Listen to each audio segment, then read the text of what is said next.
ndiri mutadzi, Jesu wakandifira, wakafa kuti ini ndichagara kudenga, sena wani pamuti, ndinopona na Jesu, harudoro rwa Jesu, runopinda pamsoro, runozama senyanza, runogara narini, rudo rwakandiona,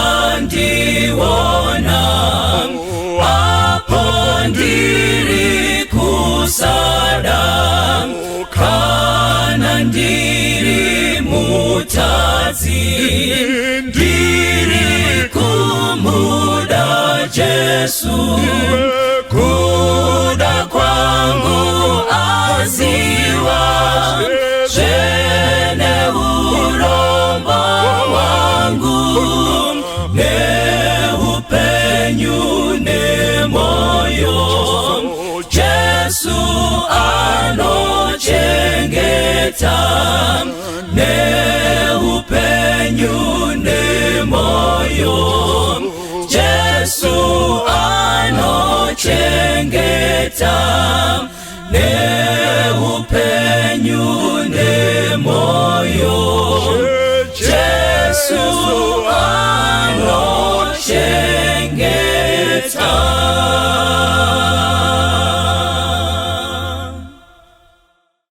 Toda kutenda Mwari watitendera kusangana nenyama nemweya zviri pamwe chete. Tine nyaya yedu yataitaura zuro unoyu yatoda kuenderera mberi yekuti tione kuti izvo relationship yedu, is it bound for Canaan or it's Sodom bound? So tinoda kuti Mwari atiitire nyasha, atitendere kuti izvo tifambe tese uye tiwirirane. Ngatinamatei. Baba wedu namuponesi musiko wedenga nepasi, toda kutendai nekuti muri Mwari. Rumbidzwai nekusingaperi noti zvakafanira imi. Patichataura hatikumbire titaure zvenyu, imimi tenzi vari kumusoro kumusoro kudenga mugotinzwa. Muzita raJesu tinonamata. Amen. Now, nhasi unoyu ndiri kuda kutaura nemi ndichishandisa mavhesi ari pano. Ndoda kuti tange taona kuti tinowirirana here kana kuti hatiwirirane, kana kuti tese tiri kuziva zvakafanana here kana kuti hatizive zvakafanana. Kune dzimwe chechi kune chinonzi chidyo chatenzi, nechirungu inonzi Lord's Supper. Ndinofunga ndiwo imwe chete inonzi chirayiro, uye ndinofunga kuti ndiwo imwe chete inonzi nevamwe tiri kuenda kumisa. Ndiri kutaura nenyaya yeLord's Supper. Ukada kuiti misa ndiwe, ukada kuiti paseka ndiwe, ukada kuiti chirayiro ndiwe. Kana kuchechi kwenyu kusina, haupindi chechi. Ndikuudza handisi kuti uye kuchechi kumwe, ndikungoti haupinde chechi. Mune zvamunoita, enda munonyatsobvunzana kuti muri kuita nezvei. But tiri kutaura zvinhu relative to the Bible. Saka nhasi nyaya dzedu dzatiri kudhila nadzo patiri kuona kuti are we Sodom bound or we are not Sodom bound. Toda kunzwisisa why Jesu akaisa Lord's Supper. Kana tanzwisisa manje, tonoirelata mune zvinhu zvedu zvatinazvo. Kana chiti zvinhu zvedu ndoreva mukomana wako, kana chiti zvinhu zvedu ndoreva musikana wako, kana chiti zvinhu zvedu murume wako, zvinhu zvedu mwana wako, zvinhu zvedu muchato wako, zvinhu zvedu zvatinorarama tiri. Toda kudzoka tozvirelata tichipracticalize issues. Vana vamai, ndoda kuti tiwirirane pachinhu ichi. Ngatimbowiriranayi muupenyu kutaurirana chokwadi. Uye ngatimbowiriranayi muupenyu kuti kana uri iwe warehwa hausi kunyombwa.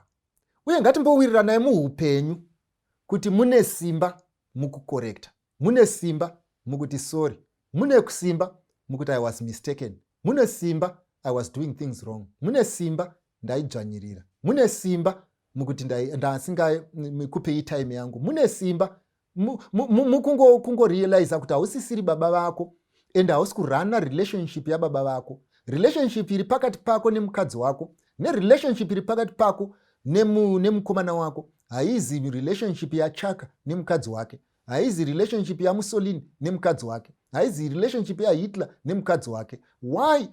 Sana pekuti tiri kurarama mumaira akasiyana. And the only thing chinotaurwa neBible zvinonzi, you shall know the truth and the truth shall set you free. The truth between a boy and a girl, the truth murelationship yevanhu ine 2 days, the truth murelationship ine 5 days, the truth murelationship ine 5 years, the truth marriage ine 1 month, the truth marriage. You see, the truth, where the truth is spoken and the people accept it in comfort, where the truth does not violate anyone's comfort zone. This is what we want. We just want people who naturally live in the truth and accept the truth as it is. Saka dei Mwari vangatibetsera mukunzwisisa chokwadi. Ndorangarira rimwe gore ndichienda ndakaperekedza vamwe tezvara vangu kuchipatara. Vakanga vasiri kunzwa mushe, vakabatwa TB. Saka takaenda kunokolekta matablets. Taenda kunokolekta matablets. Tezvara vangu vanga vakasimba, kusimba chaiko chaiko. Indiri mutete. Saka tasvika paya kuna chiremba kwataenda unokolekta matablets. Chiremba akafunga kuti ndiri kurwara. Zvakangoita akangoasesa weight tichibva uko.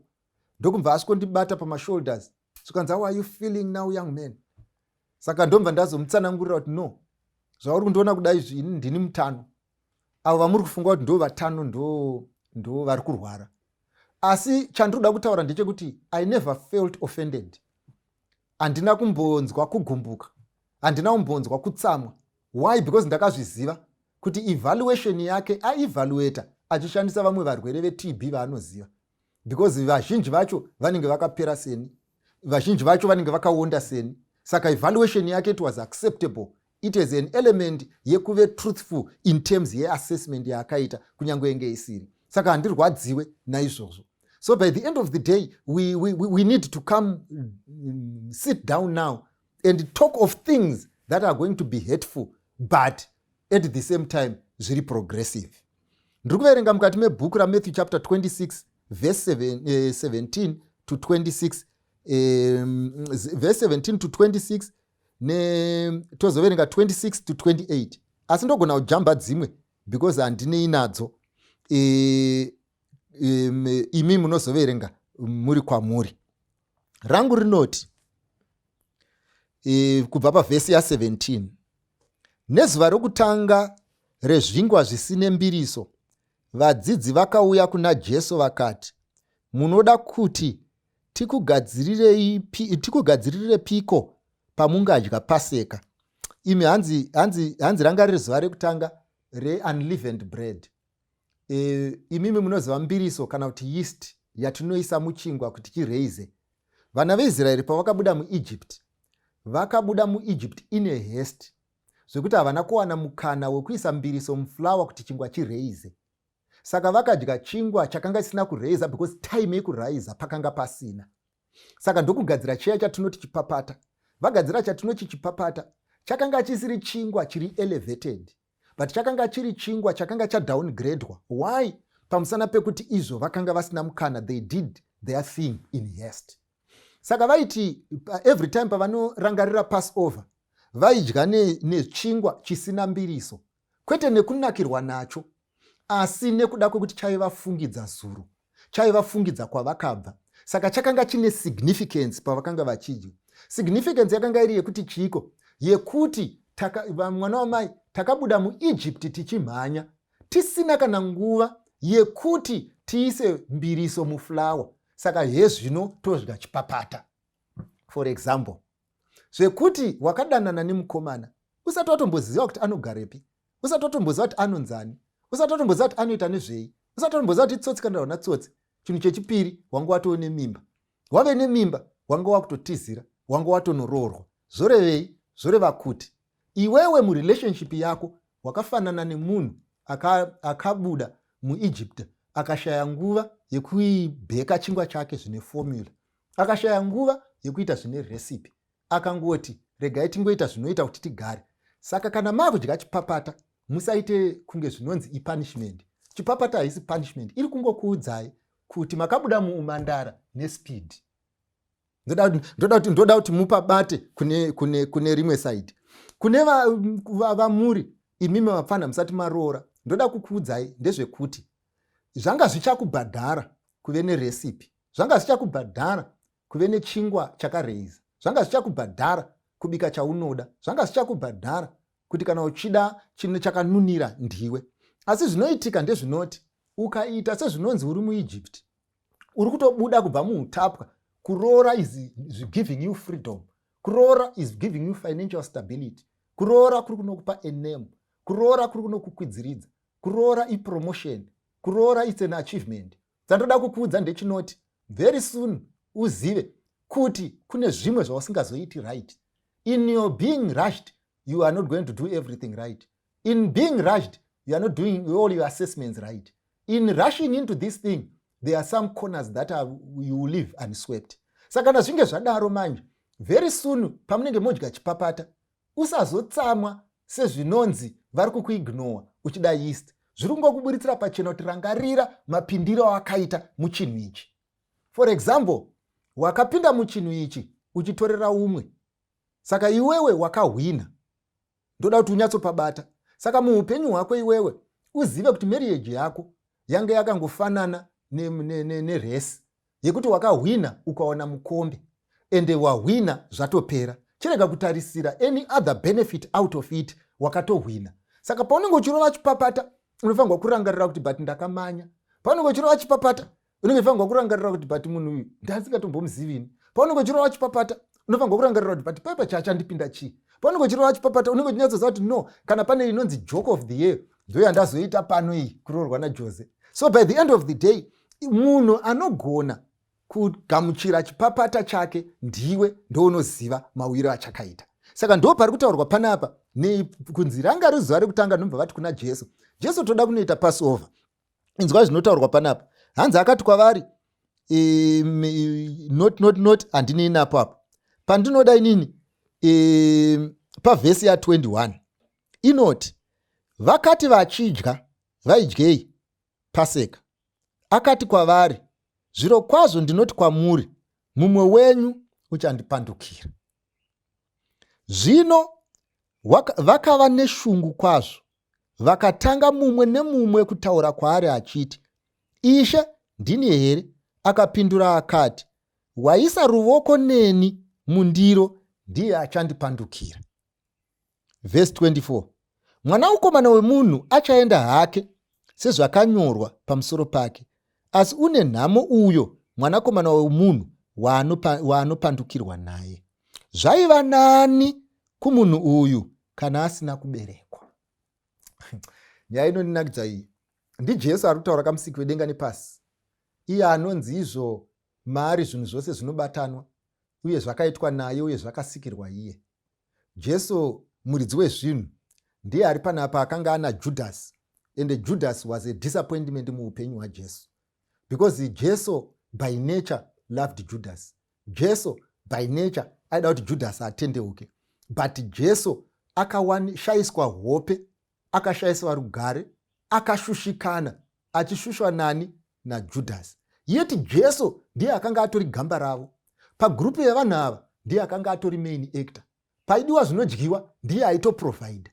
Vanhu vaiti vakamutarisa, imagine nyangwe tese tiri kunoku ukanzizo Jesu ari kuchinhoi. Tinokwira mabhazi tikaita zvekumhanya kunoona kunobata Jesu. Kuna vanhu vandakaona vari kuenda kuIsraeri uko, vanonosvika ikoko vonzi izvo hanzi pane dombo hanzi paakabva achienda kudenga rakasara rakadhindika tsoka. Inyaya dzinenge dzaakungotaurwa dzevanhu. Vanhu vanotoenda kunotsikapo kuti vati ndakatsika pakatsikwa naJesu. Why ndotaura nezvaJesu? Asi pari zvino Jesu akanga ane mwoyo unorwadza. Wakanga uchirwadziwa nei? Pamusana pekuti pane umwe munhu akanga achitadza kukopareta nezvinhu zvinogara. Ndangoti ndikuudzewo vapfana, imi vapfana vechidiki. Vanhu vazhinji patinotaura, madzimai ukanzwa pachitaurwa nenyaya yeabuse unofunga kuti madzimai ega ndo anoabuswa. Ukanzwa paitaura wanzi vanhu vanochaiwa mudzimba umu, unokufunga kuti kuri kurohwa vakadzi. Ukanzwa zvichinzi pane akakirwa panze, unokufunga kuti mukadzi. Ukanzwa zvichinzi pane umwe akadirwa mbama, unongoti musadaro vakadzi. But ndoda kukuudza munun'una kuti kurohwa hakuna kuti uri murume kana kuti uri mukadzi. Abuse dzatiri kutaura usapinde uchifunga kuti as long as you are not abusive, you are not going to be abused. Ndoda kukuudza kuti kune vakadzi vanorova, vekuti nemasimba ako aunosumudza nechii, vakakurova mushe unonyatsoona kuti ndarohwa. Variko. Ende usavaone kunyarara vachiimba muchechi mwe vachiti dhoka twe. Vakakukwidza mpama unonyatsoziva kuti panapa ndarohwa. Saka kurohwa kuri mumunhu wese, kuabuswa kuri mumunhu wese.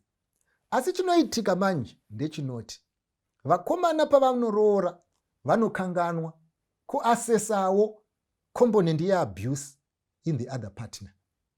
Ende chinorwadza manje munin'ina ndoda kukuudza, kana waroora manje mukadzi wako akukuabhuza, haabhuze iwe chete, anoabhuza iwe, vanin'ina vako, vakoma vako, hanzvadzi dzako namai vako. Munenge muchiabhuzwa mese, iwe wakati zii urapo. Zvokuti vanhu vakatokudza kuti izvo sumudza musoro, unototi muda kundiputsira musha wangu. Vanhu wenyepera kuti wakadyiswa, asi unenge usina kudyiswa. Unenge waabhuzwa to the extent yekuti brain yadamageka. Saka abuse is not one way. Izvo so pandiri kutotaura panapa, izvo ndichitotaura panapa. Erida anogona kutoudzwa na mai dhoka, izvo so kunzi dzima TV. Because ndakutaura nezvake. Asi ndo nyaya iripo kuti vapfana abuse is either side. So uzive chinhu ichi paunenge uchironga zvinhu zvako, kuti izvo kuronga kurongwi newe chete. Nekuti vapfana munenge muchizviti masportsmen kana muruko, muchitaura kuti izvo no uyo ndakamumharisa. But chausingazive ndechekuti matare maviri. Kune dare rinoitwa nevarume nedare revakadzi. Ende uzive kuti izvo revakadzi rinogona kunge rakasimba kudarika rako. Iwe uchifunga kuti izvo wamharisa ndege, ivo vachiziva kuti izvo no tatomhara tida kutora iwe. So by the end of the day, muupenyu chinonzi kuchenjera kuziva kuti if it could happen to Christ, it can also happen to me. If they could nail Christ on the cross, the church can also nail you. So by the end of the day, ugare uchiziva kuti the chances dzekuti Christ ndiye anoroverwa pamuchinjiko achiroverwa nechurch ndo dziri high. So munofanirwa kumuka, musanyepere kuita mahadhi, musanyepere kuona, mumbomira kusuta, mumbomira kumwa. Chinhu ichi chivapfana ichi chinoda uri sober. Otherwise chinonokuitisa sober. Ndofunga mandinzwa. Now zvadaro, pati yandinoda manje pavhesi ya26 inoti, vakati vodya, Jesu akatora chingwa, akachiropafadza, akachimedura, ndokupa vadzidzi vake achiti kwavari, torai mudye, ichi chingwa ndiwo muviri wangu. Unoziva kudhara pataikura isusu taiti izvo, sei patinoita Lord's Supper tisingapiwe chingwa chakakura? Sei patinoita Lord's Supper tichiita makuseni tisingaite manheru? Vanhu ava vaidyira kuguta ka. Pane chinhu 1 chatakanga tisina kuona. Ndechekuti panotaurwa neLord's Supper mukati mebhuku raMateo, iri kuratidza kuti it's a meal within a meal. What they were having panapa i-Passover meal. Saka pavakanga vachiheva Passover meal, Jesu ndo paakatransider from Passover to the Lord's Supper. Saka you will find kuti izvo, the meal that they got is not the whole of the Passover. They were in the process yekudya, because ndotaurwa neBhayibheri, vakati vachidya, ndokumva Jesu azotora chingwa ndokuchimedura, ndokumva ati taakutanga new era. That means vanhu vakanga vadaidzwa, vakanga vane relationship naJesu, ndo vakanogara pachidyo. Ivo vanhu vakanga vane relationship paPassover, vakanga vane relationship naJesu ivavo. Jesu ndokumva ati now I am the Passover, ndokumva aita transit from one level to the other. Saka tarisai muone, vanhu vane relationship yaakubuilda imwe relationship. ndo pandinoda kuti tibate nhasi kuti relationship on top of a relationship. Ivafana mundofunga muri kunyatsondibata zvakanaka. Relationship pamusoro perelationship. The only people who could enjoy Passover are people who had a relationship yakavapinza mupassover. Ndomba vazonoita relationship yakatransida from Passover to the Lord's Supper. Mind you, pavanhu vese vaienjoya Passover musi uyu, only these 12 vakanga vana Jesu are the ones vakaita Lord's Supper. The rest vakagumira mupassover. Ndofunga chishona changu chakanaka. Ende ndoda kuti muone the rest vakaperera mupassover. Vakazotransida ndevakanga vane relationship. Ndo vakazonopinda mupassover. Ende vakanopinda mupassover, vakanopinda muLord's Supper, ndo vanga vari vashoma. Vakasara kunze ndo vakanga vakawanda. Nevamwe vakuru vakatosara. Vakuru vechechi vakatosara. Vakuru vezana vakatosara. MaFarisi akatosara. Pakapinda vanani? Vana fishermen. Pakapinda vanani? Vana taxmen. Nekuti vaidii? Vaifamba naJesu. They had a relationship yakazomultiply kuita a bigger relationship because yanga itoripo kudhara. And those who benefited were the minority. The same applies. Jesu achitaura nenyaya yekuenda kuvanhu kudenga, anotaura nenyaya yemuchato wegwayana.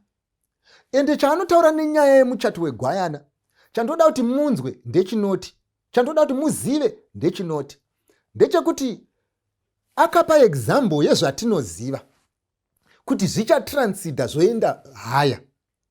Ende ari kupa example yekuti kana uri mukomana nemusikana pasina relationship, there is no way marriage can transcend zero relationship into a perfect relationship. Hazvigoni. Zvangufane madofu mairi ati ndatonotangira form 4. Muchanoiona Pythagoras. Imaita dzadze kusanganisa makabata matombo maviri. Uchiti ukanzi 1 eda 1 yairamba kubuda 2. Tombo wati no, it's a waste of time kutanga grade 1. Toda ungonopinda straight form 4. Mumva masvika ikoko makamirirwa necalculus, iwo wakatadza kumasure. Ndo zvinonetsa. So by the end of the day, confusion zhinji yaunoona kune vari mberi uko, vanhu 2 vaiva vasina relationship. Vakanga vane a common understanding. Ende zvavaive ne common understanding mazviri, handizvo manje zviri kubuilda relationship. So ndakuchipindura mubvunzo uri pano. Vanhu we ndataurana tiri kuwirirana tiri kuenderera mberi ne how far away from Sodom. And we are going to be tackling these practical issues dziri kuita kuti pashayikwe relationship. Zvekuti yaimbovepo ina handizvizive, asi ndoda kuti tione kuti how can we build one from here. Yambva yandifungidza mufana uyu anoti izvo. Unoziva mufana uyu? Mufana uyu zvaakaita akadai kumusikana. Zvaimboitika kudhara kana vaikambokura kudhara munozviziva. Ndoda kuti mumbozviona. Mufana ari kunyenga musikana. Musikana ndokumva amuti, mira ndoda kumbonofunga. Zvikanzi nemufana uyu urikuda kunofungei? Hapana chekufunga. It's either yes or no. Ingondipa hanze yangu ndiende. Musikana akati no, mira ndimbonofunga. Iye akati ayo, hakuna chekunofunga, ndinongoda yes kana kuti no. Musikana nekuti kumuda mukomana aimuda, but ane housekeeping yaida umboenda kunoita, but haana kupiwa mukana manje wekuinoita izvozvo, ndokumva ati yes. Dambudziko remukomana manje roti adanana nemusikana uyu, akuti izvo musikana wangu akandi double cross, anga ane umwe mukomana. Mabata nerelationship yake yakaita ye yes or no. Musikana uyu anga ane umwe mukomana. Saka inini ndakuedhawo maths, ndiruda ngoedhawo maths wose munhu mukuru. Ndiye kuti bamnini painzi nemusikana ndiri kuda kumbonofunga, aida kunotsvaira. mukati no indogona kupinda mumba musina kutsvairwa, don't worry. Ndobva manzi pindai. Ikozai makufamba mitaura kuti ndakaona kapu iri pamusoro pemubhedha, ndakaona kapu iri pasi pemakumbo, ndakaona kapu yazoita zvakati. Aiwaka, ndimakati imimi yes or no. Saka musikana haana kuzonoita time yekunoita put yehouse in order. Akanga atori nazvo izvi, ndo kunofunga kwaakanga achida kuenda kunoita. Saka ndokumva zvanosvika zvakadai. Zvekuti zviri right here kana kuti zviri wrong, haiziriyo nyaya yawandibvunza. Nyaya yandingori nayo ndeyekuti ndo zviripo. Aida kunoita housekeeping, iwo kamurambaridza kunoita housekeeping. Ende kana zvachidai manje, ndo zvazvinozoita. Mujawo unenge wahwina, asi nekuti wakaisa pressure, yes or no. Saka ndo yes yacho iyoyi. Saka changosara manje, chandakuudza ndechekuti izvo ndakuudza kuti mama relationship is either they are Sodom bound or they are bound for Canaan. Iwewe mubvunzo wanenge uchingozvibvunza ndewekuti izvo, is this relationship Sodom bound or is bound for Canaan? Uyu musikana ratove benzi here, yatove pfambi here, nekuti anga asati aita mukana wekutsvaira mumba. Iwo ndounopa maansa iwayo. Inini handipe maansa iwayo. Iwayo ndowako. Kana wapiwa, ombva wazoziva kuti zvofamba sei. Asi chandoda kukuudzaiwo mainini ndechekuti izvo, nemiwo futi musazofunga, musazozorodza pfungwa. Chifungaiwo kuti relationship nemamiriro yayaita, is it bound for Canaan or it's Sodom bound? Kunonzi kuchenjera kutanga kuramba. Ndofunga yafai. Number 2, toda muvakuru. Mubvunzo uri pano uri straight, uri simple, uri straightforward. Toda kupindura sezvauri. Zvakanaka here kuti mukadzi ave neaccount yake iri separate, yaanoita zvaanoda, zvokuti akafunga kutora mari yacho akaimona sechimonera akaisuta, ndiye. Akafunga kunoibvarira, ndiye. Akafunga kuipfunda mvura, ndiye. For this account there is no one who is going to ask kuti yaenda nekupi. Ko number 2, zvomba zvachireva kuti munhu ave neseparate account, anofanirwa kunge ane pocket money.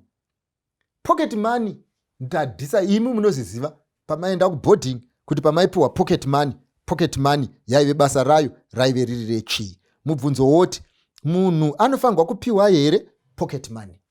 Mukadzi anofanirwa kunge ane homwe yake here iri separate. Kunonzi kuronga mese kuti mari yacho iri muhomwe menyu mese here kana kuti iri muhomwe dzakasiyana. Ndoda kupaise example kuti imimi maroorana muri mukadzi nemurume. Ndoda kuti munyatsondibata panapa, handisi kuti ndiri kuita accounts dzekumba kwenyu. Ndoda kuti tiri kungotaura chete tiri panapa. Ende ndoziva kuti izvo vamwe venyu munogona kuti kana mapedza matarisana nemukadzi because nyaya yanga ichinetsa kai, ombva wati izvo kana uchida izvozvo enda unogara kwaMachando. Haasi kuuya mumba kwangu. Ari kuda pocket money ari ikoko kumba kwako ikoko.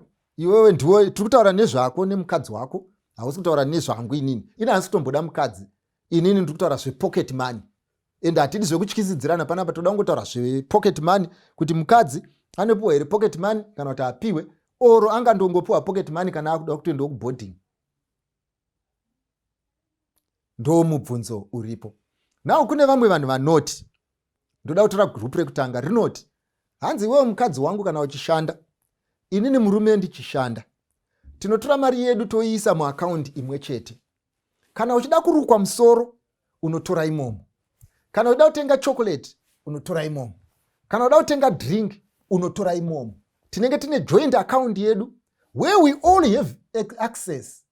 Ende kana tinge tadaro, hapasisina need yekuve pocket money, uri kushayei. Why is it that uda kuita kamuka separate homwe kasingazikanwe kunzi kari kupi? Ndomva ndati, ndiyo ndiri kutaura, hapana chinhu chinonakidza sekuti iwe ndiwe unenge uchitaura uri pano. Ndoda kukubvunzai mubvunzo mugere uko mese, kuti ngatichiti iwewe muhomwe yenyu iyoyo yamunayo sefamily mune $1,000. Muhomwe imomo mune $1,000. Iwe mva wati uchibva kubasa, vhiri rako romva raponja, riri kuita 800. Omva wati saka ndichingonosvika pafilling station ndonochinjiswa vhiri ndobva ndava pa800. Iwe uchisvika pafilling station vhiri richipedza kubviswa, message yomva yapinda mufoni mako ngende $1,000 iya yashandiswa, pane atenga chocolate. munoita sei? Because problem yaitika ndeyekuti matora mari kamukaisa isina muridzi, yanzi umwe neumwe unongosenzesa uchitora imomo. So by the end of the day, atenga chocolate haana mhosva. Haugone iwewe kuzodzoka unoti ini ndachida kugadzira vhiri remota, saka watora mari yese ukatenga machocolate, ini handisina chokugadzira vhiri remota. Why? Pamusana pekuti assumption yawaita iwewe ndeyekuti paunongoda kugadzira vhiri, uyo anenge asina mari yaanoda kusenzesa. How do you then manage an account of that nature when anyone can spend at will as long as ari kutora from homwe imwe chete? Zvangofane kuisa mari yenyu mugaba muri pamba. Maisa mari yenyu mugaba muri pamba, mune mwana ngomuka mangwana makuseni, umuka makuseni unokura yari kuda, uyo unokura yari kuda. Mese mofara kuti isu nemukadzi nemurume tiri vanhu vakarongeka chose, mari yedu inogara mugaba rimwe chete. Patinogara mugaba rimwe chete, but there is no one who can account for that money. Why? Pamusana pekuti izvo iri kungotorwa. Ndo danger inozoitika manje kuti zvinhu izvi zvine muromo mangwana. Umwe munhu arukwa zvaunofunga kuti zvinodhura. Zvino muromo mangwana. Umwe munhu afunga machips, iwe uchifunga kuti hazi necessary. Zvinhu izvi zvine muromo mangwana. Umwe munhu afunga kuti rega ndimbotengera munin'ina wangu kabhutsu, iwe uchifunga kuti munin'ina wake anotengerwa kumba kwavo. Zvinhu izvi zvine muromo mangwana. Why? Pamusana pekuti izvo matora the funds of the family ndomba madziisa paabuse.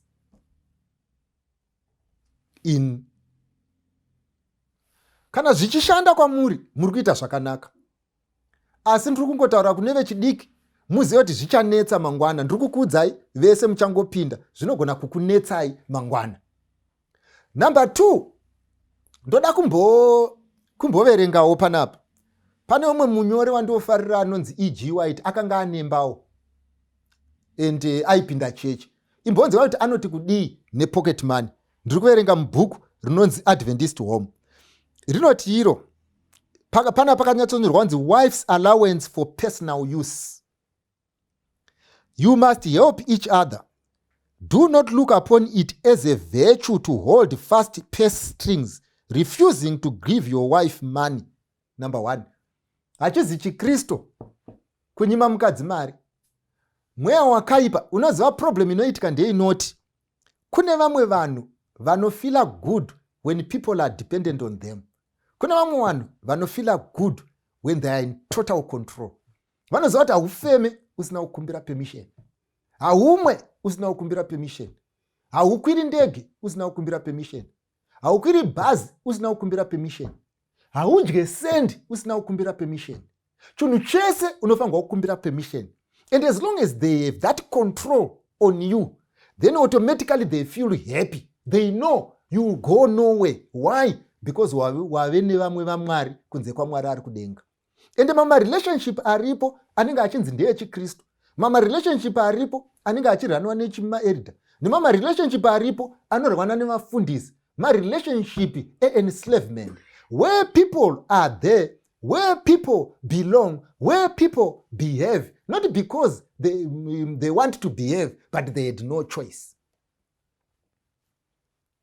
Ende zvinoitika futi vice versa. Tine varume vatinosangana navo kumatare evarume ako, magara parufu, ponzi izvo parida kutengwa madrink, ngatiite $10 unonomwe ati kwanyano, rega ndimbonoona mai vatendera kuenda kuseri kwemba nenyaya yechi ye$10. Haana kana control yedhora.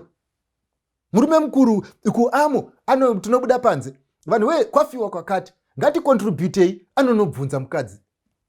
Handisi kuti pane chakaipa, hakusi kurongeka kuti ukanzi ndipe sendi unonobvunza mukadzi, uruda chipo unonobvunza mukadzi. Pane zvimwewo zvinhu zvekuti izvo kumba kwenyu ikoko garai makarongeka, zvokuti murume wenyu auyewo, zvokuti tikataura kuti pari kudiwa sendi aburitse sendi. But every time totonetseka nevarume venyu kuti unyatsonzwisisa kuti ari kumboita nezvei murume mukuru. Zvinhu zvese zvaanotoita zvine musangano. Kucamp meeting chaiko varume tengere mvura rapwa, hakuna mvura, ngatiite $1. Unoona murume mukuru achiita kunge mwana mudiki achitenderera nematende achida kuita musangano $1 remvura. Now it's either way, ndezvekuti hunapwa uri either way. Ende kune vanhu vazhinji vari kusafa panyaya iyi, vanhu vari kunze kwenyika. Ndo nhamo huru iri kuitika kune vanhu vari kuenda kudiaspora asina chake, ari kuenda kudiaspora asina zvaanogona, ari kuenda kudiaspora asiri gainfully employed. Vanhu vazhinji vari kunosafa pamusana pekuti chii. It will be a servant to master relationship where you ask for everything. You don't even know when you are going to come and see your mother. Nyange wakati ndoda manoroni haugoni kutenga, vakati mapiritsi eBP haugoni kutenga, zvinhu zvese you are not empowered. Wakangofanana nemwana ari kucrash. And it's not right. The spirit of prophecy inotaura kuti hakuna kuda kuita ubenzi wakadaro. Yobva yapinda mberi, inzwa yamudzezva inotaura inoti you should allow your wife a certain sum weekly and should let her do what she please with this money. You have not given her an opportunity to exercise her tact or her taste because you have not a proper realization of the position that a wife should occupy. Urufunga kuti munhu wako wekuti iko zvinezvika unotonzwa itaura kuti izvo isusu inini handidye junk food. Mukadzi wako anodya pizza, iwe haana mari.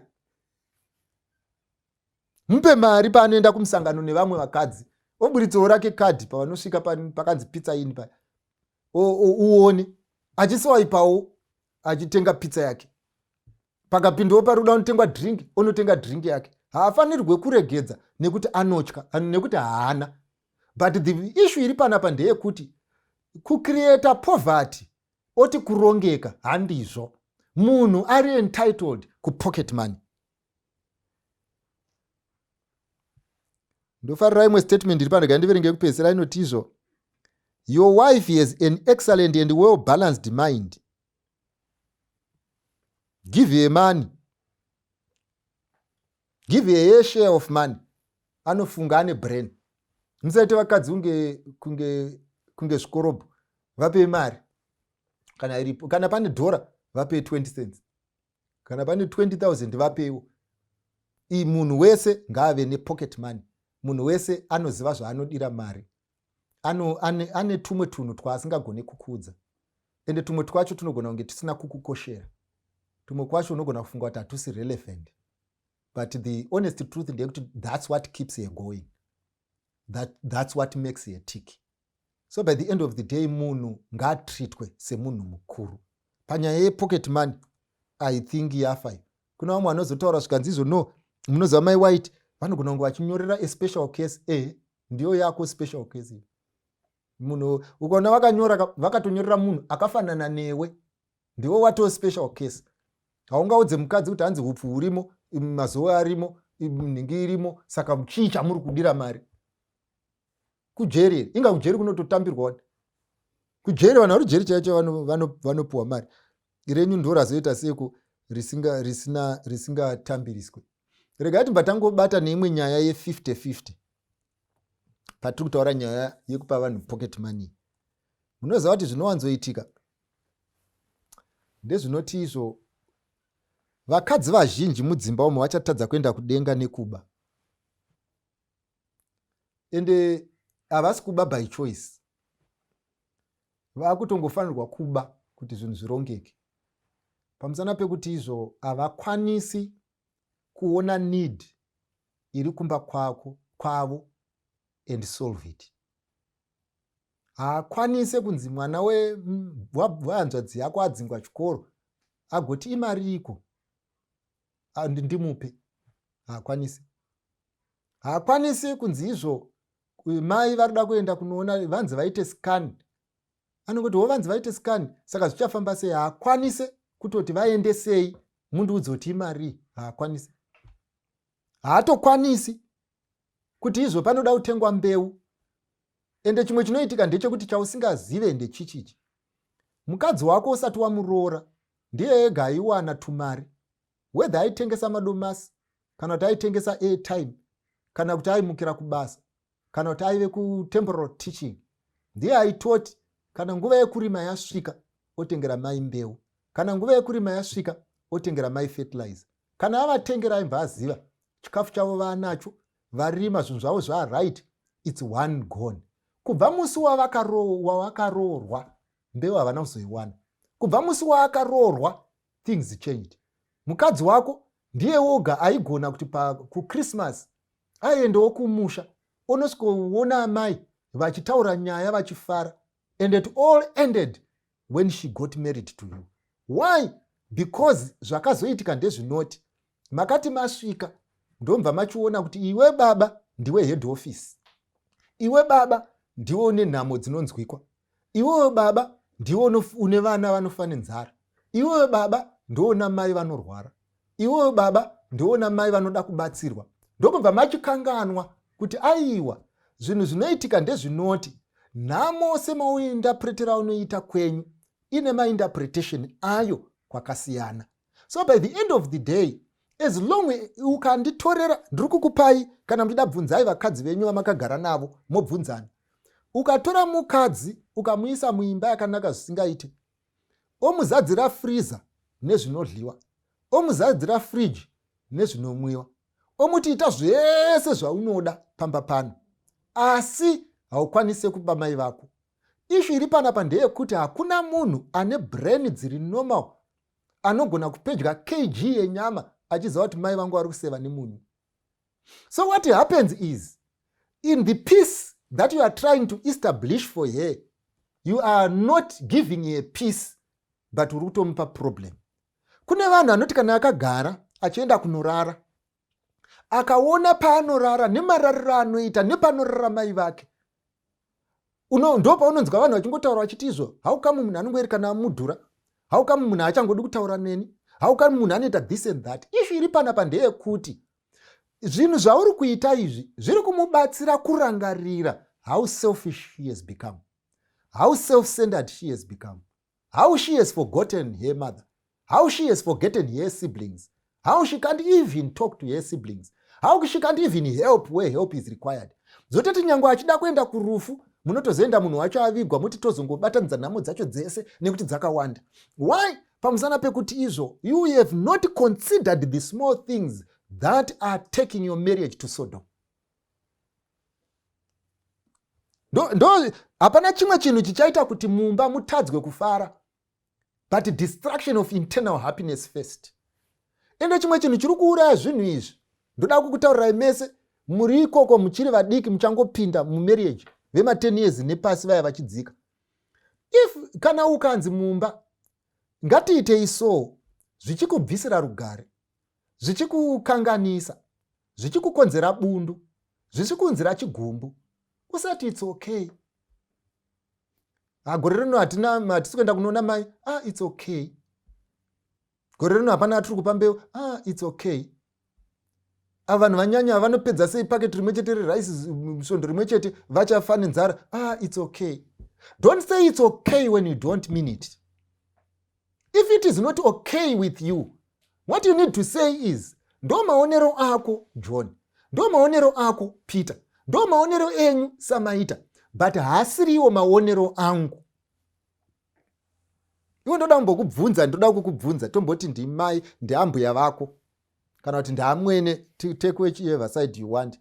Movatumira bhodhoro remafuta, vomva vasvika ikoko mavapa bhodhoro remafuta, ichi chimuramu chako ichi chobva chatiwo kumba hakuna mafuta, chopiwa kapisi.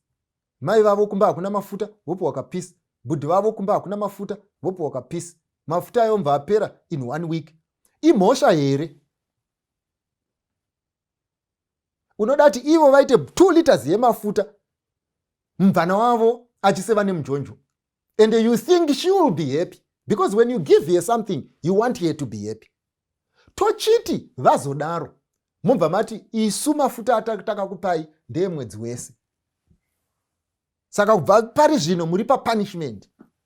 Punishment yekutadza kubhajeta mafuta for the next 3 weeks, no mafuta. Mese mwenda munorara muchifara, mukabuda mwenda out nevana, Saturday manheru munonotenga pizza, muchidya pizza, muna mai vari uko vari kudya muri usina mafuta, and you call that order. That is not order. And I'm telling you, mungadye pizza, mukada kusimba, mukada kuita sei, but I'm telling you there is no peace and your relationship is Sodom bound. Why? Because musi wazvinonetsa pane imwe nguva. A small thing will be like a nuclear bomb. A small thing ichaita kunge Hiroshima.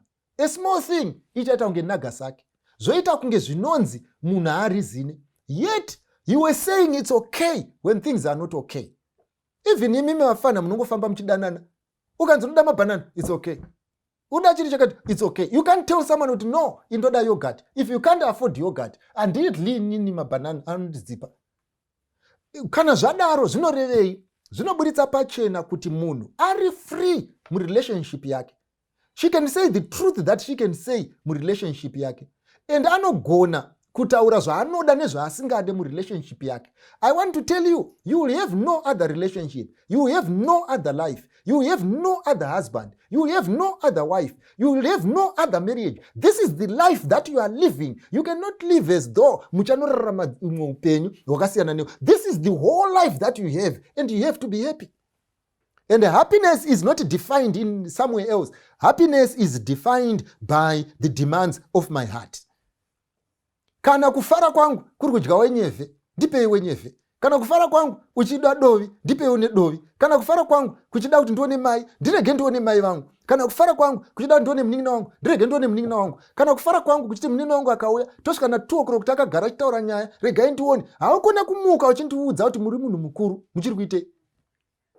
Why I am not saying, ladies and gentlemen, ndoda kukuisirai pachena ndeyekuti happiness has no juror. And happiness is not defined anywhere else. It isn't defined by the person who is happy. Saka, vanazvo, ipai vanawo pocket money. Vanazvo, ipai vanawo nguva yekufema. Vanokwanisa kuchengeta. Chengeta naye nevarame venyu. Chengeta naye nanamai venyu. You know what? You never know the small things that make your wife happy. And you will never know the small things that will make your husband happy. Very small. But zvinoita kuti marriage yenyu isanange kusodoma. Ndoda kukudzai. Remember, paLord's Supper, it was a relationship within a relationship. Pa marriage, let it be a relationship within relationships. Pa courtship, relationship within a relationship. Let your relationship be bound by other relationships so that it matures. Mwari atiitire zvakanaka. Ngatinamate. Ishe wedu namuponesi musiki wedenga nepasi. Rumbidzwai nekusingaperi nekuti zvakafanirai. Nyasha mbiri nerugare dei zvingave zvenyu. Muzita raJesu tinonamata. Amen. Vese vanonzwa rauranyi, soko rakanaka murise pasi, kuti vanhu vese ngarinzweni, uyo unoda, uyo unoda, tumasoko pagomone Kana, Baba wadikanwa, ari kudaitsa, uyo unoda,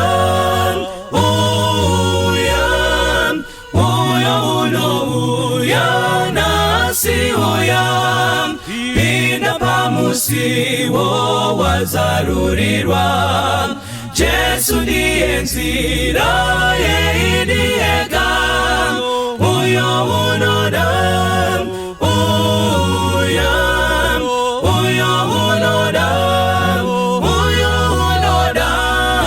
tumasoko pagomone Kana, Baba wadikanwa, ari kudaitsa, uyo unoda,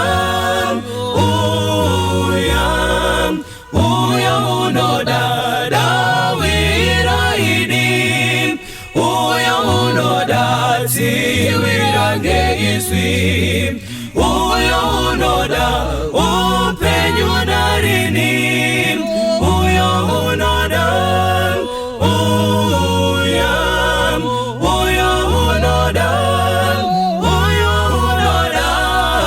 tumasoko pagomone Kana, Baba wadikanwa, ari kudaitsa, uyo unoda,